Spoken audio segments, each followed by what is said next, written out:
Hi everyone, welcome back to my another new blog. আজকে সকালবেলা 6টাতে বেরিয়ে পড়েছি। আজকে আমার পড়াটা রয়েছে আমার 8:45 থেকে। তো সেই মতো পড়তে গেলাম। পড়া থেকে আমার ছুটি হয়েছে 10:30 নাগাদ এবং 11টাতে আমার ট্রেন ছিল, তাই ট্রেন ধরে তখন বাড়ি ফিরে আসলাম। বাড়িতে ফিরলাম 1টা নাগাদ এবং তারপরে ফ্রেশ হয়ে লাঞ্চ করতে বসলাম। আজকে লাঞ্চে ছিল এঁচোড় আর ট্যাংরা মাছের ঝাল, আর রয়েছে চাটনি। তারপর একটু রেস্ট করে বিকেলে গেলাম ছাদের গাছগুলোতে জল দিতে। ইভিনিংয়ে চা খেলাম এবং বেরিয়ে পড়লাম বাজারে। আজকে কিছু দরকারি কাজ ছিল সাইবার ক্যাফেতে, তো কাজগুলো মিটিয়ে ফিরলাম 8:45 নাগাদ বাড়িতে। তারপরে একটু পড়তে বসলাম এবং তারপরে ডিনার করলাম।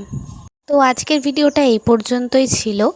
ভালো লাগলে অবশ্যই লাইক, কমেন্ট এবং শেয়ার করবেন। ফেসবুক থেকে দেখলে পেজটিকে অবশ্যই ফলো করবেন, আর ইউটিউব থেকে দেখলে চ্যানেলটিকে অবশ্যই সাবস্ক্রাইব করে দেবেন।